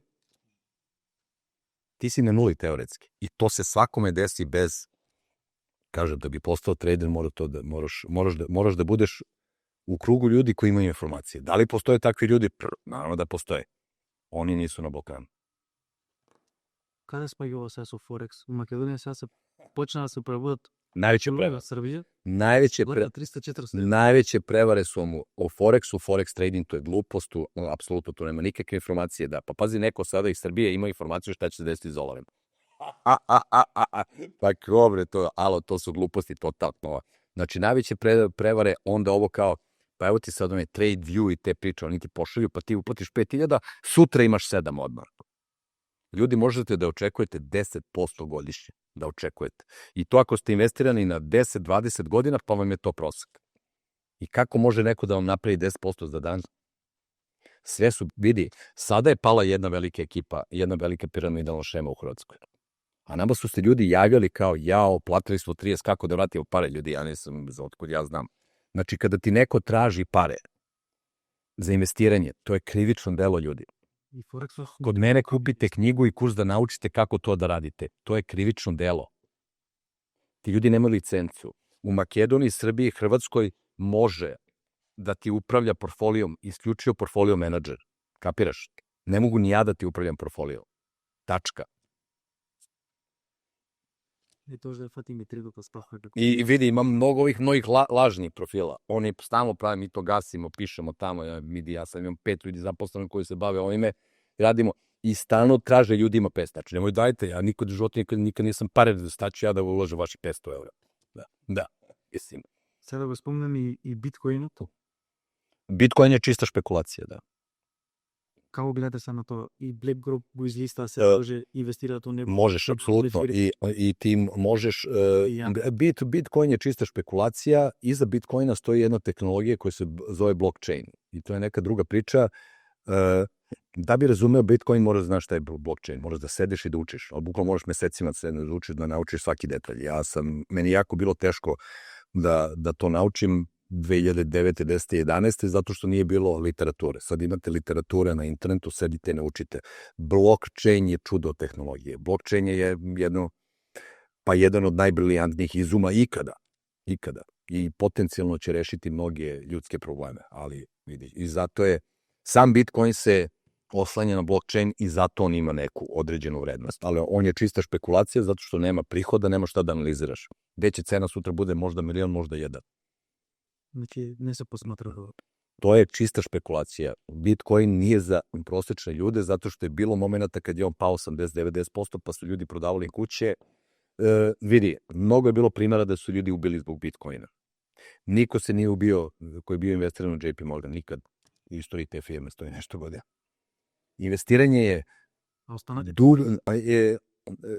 Investiranje je dugoročan, mukotrpan, disciplinovan proces. Znači, to je tako. Znači, moraš da budeš disciplinovan. 90% ljudi nisu disciplinovani. Zato su i tu i gde su u životu.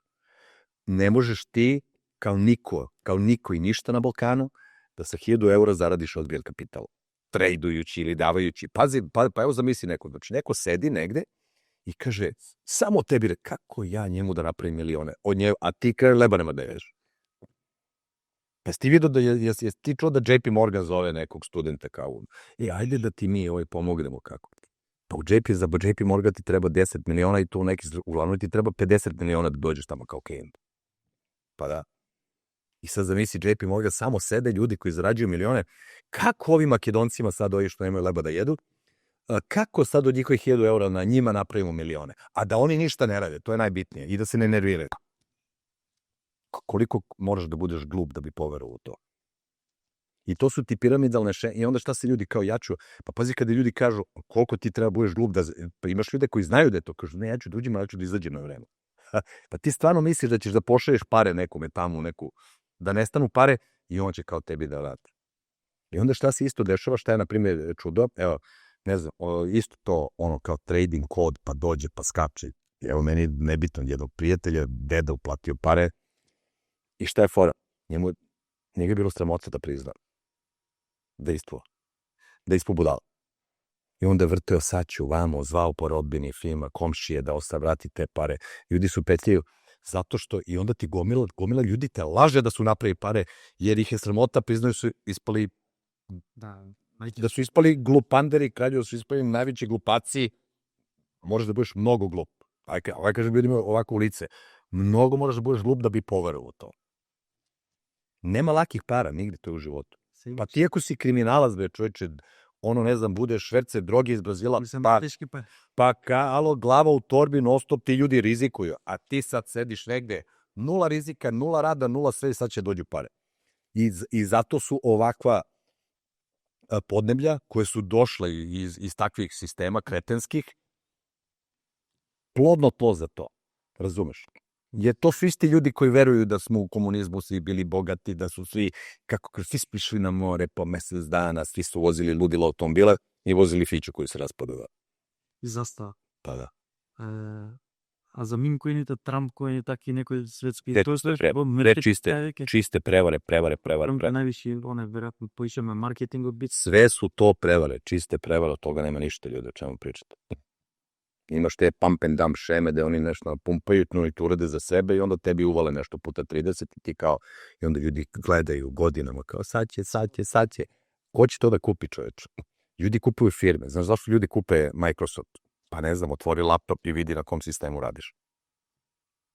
I onda pogledaš Microsoft i izađe, kaže, mi smo prodali toliko toga, toliko ovoga, ovde smo se razvili, ovde smo se raširili i ovoliki je profit. Ništa jednostavnije.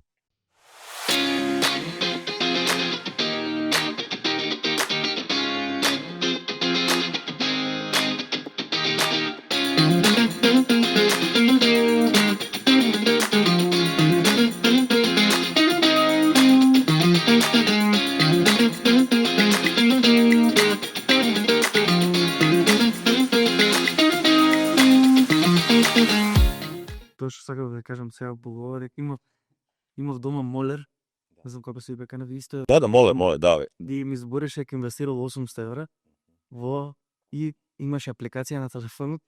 Da. Ето мотори и овие користат неискористената моќ на сите процесори во светот. Da, jeste. И кај сите имаш уплатено и кај жена му и кај си.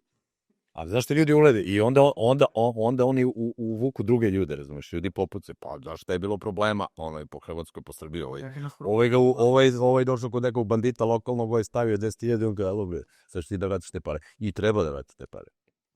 Ti kada uvučeš ljude u glupost, treba da patiš, razumiješ? I treba da budu neke konsekvence za to što uvučeš ljude u glupost, razumiješ?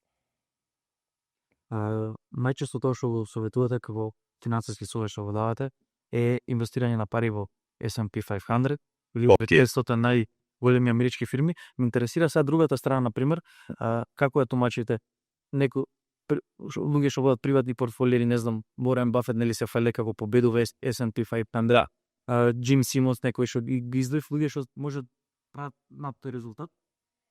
Дали треба S&P 500 je prava pasivna investicija.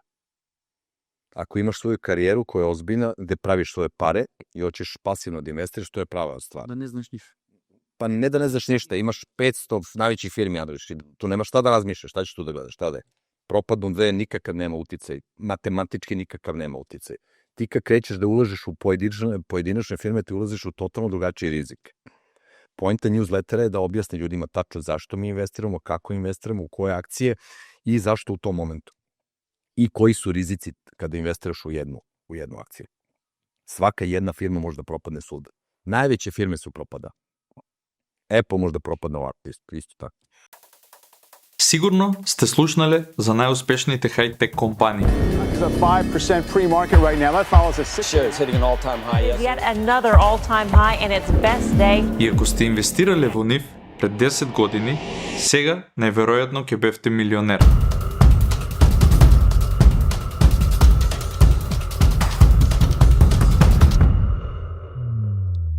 Овој мастер-клас има за цел да ве научи како да почнете да инвестирате од Македонија.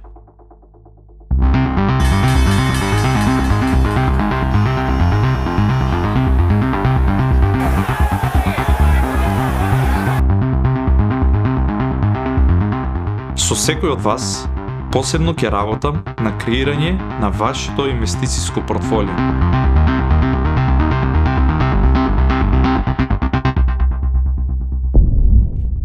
Јас сум Иван Ивановски, а ова е мојот мастер-клас. Znači ti kad uložeš u jednu firmu, znači Apple može da propadne, veoma lako. Bila je jedna slavna firma, zvala se Pan Am, to je bila najveća aviokompanija, čudo je bila svetska, jedna od prvih, ništa nema i danas, propali. Има исто интересна теза што имате спомнувано доста пати, дека секоја фирма на крај пропаѓа, на крај на и ствари неголемато. Pa vidi, da. Се е тешко да се замисли, например, дека ајде Apple би пропаднал, многу тешко и да се замисли луѓе дека би пропаднал. Pa ti moraš da shvatiš, Apple stvarno Тешко, ја moraš da dovedeš gomilu idiota da bi uništili tu firmu, razumeš? Ali da li se to dešavalo? Da, dešavalo se, znači moguće. Znači jako je teško, naročito danas za te firme, jako je teško da JP Morgan propadne posle 100 i nešto godina, kada je sistem i korporativna kultura postavljena veoma naučno, mogu da kažem. To su već, korporativne strukture su deo, da kažem, ekonomske nauke. Значи, кога сме кај S&P 500, 500 најголеми фирми, сега ме интересира ваше мислење, дали мислите дека треба да се прави диверзификација на акции, на која се прави Pa dobro, ukupio si S&P 500, šta dalje da je? Зборам страна се готово. Aha, da. S&P 500. Dobro, da. Најдов еден цитат од Ворен Бафет, што гласеше ако дементали треба диверзификација. Apsolutno. Затоа да прави. Vidi, znaš kako ti ide? Ti moraš da provodiš koji je tvoj profil rizika. Neko hoće da bude investiran u Palantir i samo Palantir, sa nadom da će ga zarađivati 200% godišnje. Akcije koje skaču 200% godišnje veoma lako mogu da odu na nulu. Znači, takva vrsta vratolomnog rasta, mislim, jednostavno veoma lako. Ko ti obeća 100%, možeš lako da odeš na nulu. U tome je point. Da li neko to treba da radi? Pa verovatno. Ako si mlad, nema ženu, decu nema, što si mlađi sa manje obaveza, sa manje kapitala, veći rizik. Što si stariji sa više obaveza, sa većim kapitalom, manji rizik. To je osnovna podela rizika. Znači, jedno sam ja sa 23 godine, drugo sam ja sa 53 godine. Moj cilj, mog portfolija je totalno druga stvar. Prvo je osnovno prezervacija kapitala, pa tek onda neka зарада. Сега да го надоврзам тоа со цитатот на Ворен Бафет што го недо. Сега точно го немам напишано, гласеше нешто у смисла диверзификација на портфолија, демек пука на сите страни тој што нема точна мета. Сад ништо нисам, изгубио сам те. Ворен Бафет во смисла беше дека кажува дека тој што нема чиста мета, сака да потенцира на една акција или на даноци, дека пука на секаде. Може да ali moraš shvatiš, Berkshire Hathaway je neverovatno diversifikovan. Tamo imaš jedno 30-40 biznisa radne. Ti kad dođeš već na 15-20 akcija, ti si ozbiljno diversifikovan. Pa zašto? Imaš 10 akcija, propadne jedna, to je 10%, tako. Nije kraj sveta. Imaš 20 akcija, propadne jedna, to je 5%. Моментално вие у кои акции највеќе полагате надеж? Morate da kupite newsletter da biste И to раздајте на седми. Dođite 7. da. Nema džabe ni kod babe. Поминатме, нисам добар дел од работите, ме интересираше исто, мисля тој преска приватна прашна, за дали размислувате за фонд баш во таа. Ne, to nije apsolutno više. Ja sam se penzionisao pre 15 godina i više rad u toj industriji me ne zanima. Ne zanima. Samo pisanje i to je to. Тоа е тоа. Мислам дека може уште некој работи да фатиме, имам напишано прво околу Тесла исто едно прашање, дали например 2017 би купили акции на Тесла? Ne, bilo su uvek skupe za mene. To je. И сега ме интересира како гледате на тој податок, например, кога нешто ќе биде нели во тој момент спекулација, кога не им оди добро на фирмата и после ќе има например раз и ќе биде заставиле на раст. Veoma jednostavno. Ja moram da imam dobru cenu. Mora da bude odnos cene i tog profita kvalitetan. Znači ja ne mogu da plaćam profit 100, 200, 300 godina. Taj PI, da teoretski mi treba 100 godina raditi te pare. To ljudi neki rade, to je špekulacija, to je super, odlično. Ja se bavim i kažem ti ponovno, isključivo investicija. Nikada špekulacijom. Ne treba mi. Така. Друго, мислам дека фатив на голем дел, тоа што остана ќе спомнеме на седми, уште еднаш да ги поканеме во да. 3 Хилтон во Скопје. Dođite ljudi, gledajte, bit će jako interesantno, uvek interesantno, mnogo je tema, mnogo možete pitate šta hoćete, možete da vidite, imat ćete isto popust na sve preko tvoje ekipe dole, tako da dođite, vidimo se i poslije toga ćemo i, kako sam bio sam pre jedno 2 godine, 3, kod jedna druga jednog moga. Tako, ma znam da, kako nisu, nema destinacija, nema planeti koja meni nije poznat. Dođite, bit će interesantno, nećemo samo, bit će tu i diskusije posle konferencije, bit će diskusije uveče za večerom, mnogo je tema, koga zanima, dođite, pogledajte, tako da je to je sve super. Тоа е тоа. Голема благодарност за издржаното време. Ма uvek. Држав малце повише да се говори Tako, ma nema veze, bre. И јас изморив директно тука. Da. Sad će uveče da se oni postavljaju, a ti se raspakuj. Така. Оваа прилика ќе искористам, му се заблагодарив на мојот гостин Владимир, ќе искористам уште еднаш за последен пат да ве поканам на 7. Првиот линк во опис е за картите за конференцијата Тајните на инвестирање. Главен говорник вечерта е Владимир Ѓукановиќ. Покрај него ќе има уште 5 говорници, на крај ќе има прашања во живо со публиката на Владимир и уште една дискусија за крај која ќе оставиме за тајност. Следете на нашите профили за да видите во тек. Владимир, последно фала. Значи ше... Hvala tebi, uvek vidimo se, ljudi ovoga datog, 7. Znači za mesec dana. Prođi to brzo. Фала за сите што останате со нас, речи си 90 минути. Тоа е тоа за оваа 52 епизода. Мојот име уште еднаш е Георги Кузов. Фала ви на сите што ни спративте. До следно гледање. Пријатно. Hvala.